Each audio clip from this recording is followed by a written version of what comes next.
Request lagu favoritmu di fitur live chat Audio Plus aplikasi RCTI Plus.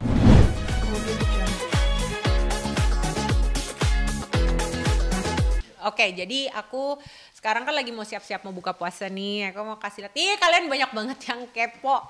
Makanan aku apa? Dena makan nasi apa enggak? Kak Dena masih makan nasi enggak sih? Kak Dena kamu dietnya apa sih Kak Dena? Kok bisa turun sampai sekian banyak? Kok bisa sampai kurus banget sekarang? Iya guys, aku cerita dulu ya pemirsa. Aku tuh emang, tapi kalian mesti tahu nih, aku kasih tahu ya. Aku tuh dari kurun waktu 2023 sampai 2025 sekarang, berarti hampir 2 tahun ya. Aku itu turun 10 kilo. Tapi dalam waktu 2 tahun. Jadi kalian jangan pikir aku tuh turunnya drastis dalam waktu cepet. Enggak. 10 kilo dalam waktu 2 tahun itu lama dan itu adalah turun yang pelan-pelan ya. Nah kalau kalian mau aku kasih tahu sebenarnya rahasianya tuh apa? Rahasianya aku cuma menerapkan memilih makanan aja. Pasti kalian boring deh karena kalian mengharapkan aku jawab, oh iya aku pakai obat ini, aku pakai treatment ini, itu gitu kan.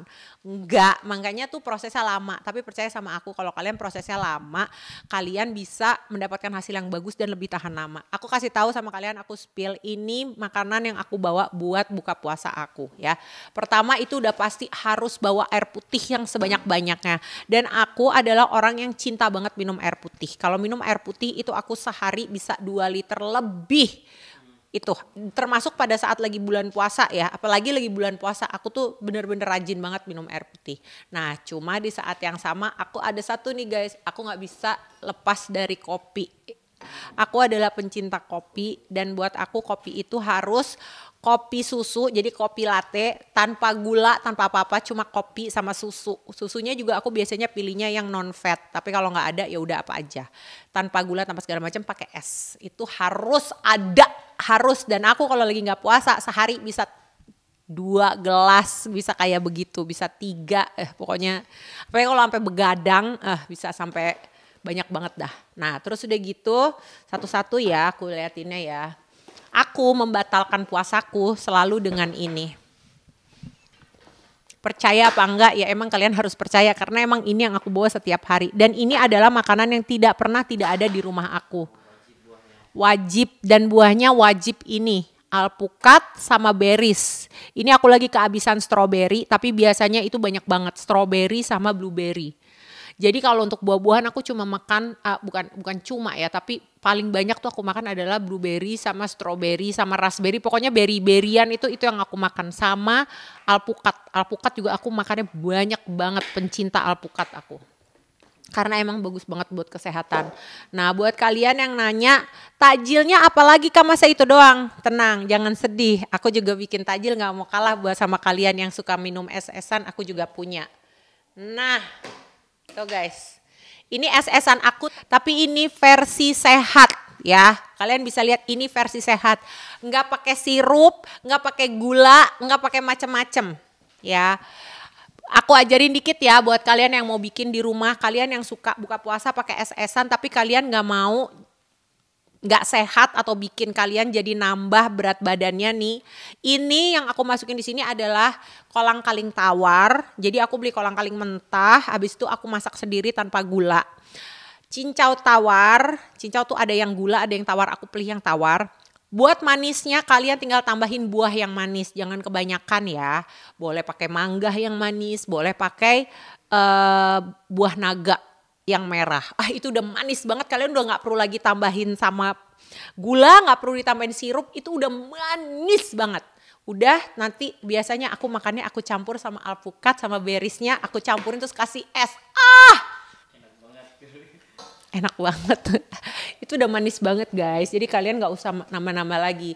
Terus yang nanya, Kak Dena masih makan nasi gak sih? Masih, tapi kalau aku boleh bilang tahta tertinggi karbohidrat di hidupku tuh ada 2. Tahta tertinggi karbohidrat di hidupku ada 2. Ubi ungu sama quinoa. Buat kalian pasti ubi ungu udah tahu. Quinoa nih kayak gini yang namanya quinoa. Quinoa ini apa sih Kak Dena? Quinoa ini adalah sumber karbohidrat. kayak nasi juga ya. Nasi kan sumber karbohidrat. Banyak orang yang nggak mau menghindari nasi karena dianggap nasi itu bikin gemuk. Nggak mau menghindari karbohidrat. Aku nggak mau makan karbo, aku nggak mau makan karbo. Jangan guys, karbo itu adalah penyedia energi buat badan.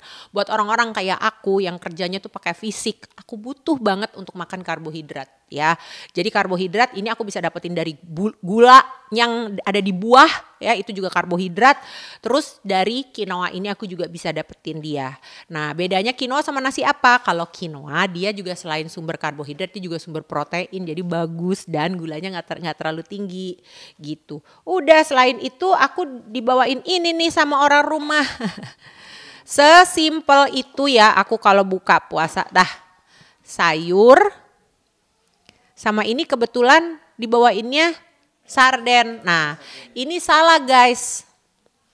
Orang rumah aku salah bawain karena aku masih nggak makan seafood. Karena kan baru aja abis operasi kemarin di Korea. Jadi sebenarnya aku lagi nggak boleh terlalu banyak makan seafood. Bukan nggak boleh terlalu banyak. Lagi menghindari seafood lah paling nggak sampai 3 bulan setelah operasi. Jadi ini sebenarnya salah. Biasanya aku suka makan tuh ayam, telur gitu-gitu. Jadi ya udah itu aja makanan aku. Paling ada makanan-makanan ringannya, yang lainnya yang aku makan itu adalah kacang-kacangan gitu. Bener, ini sebenarnya hari-hari aku makannya kayak gini. Jadi kalau misalnya perbedaannya makanan antara buka bulan puasa sama nggak bulan puasa sih nggak ada. Menunya sama gitu. Kayak kalau ditanya sahurnya apa? Sahurnya tuh aku telur rebus, ubi ungu, ada sayur, ada buah, air putih yang banyak gitu. Jadi sebenarnya sama aja, cuma menu makan pagi aku jadikan menu sahur, menu makan siang aku jadikan menu buka puasa. Kenapa aku bilang menu makan siang yang jadi buka puasa? Karena biasanya malam aku udah nggak makan karbohidrat terlalu banyak. Siang aku masih makan karbohidrat yang agak banyak karena masih berkegiatan. Makanya menu makan siang yang biasanya aku pakai kalau lagi nggak puasa, itu aku jadikan menu buka puasa gitu.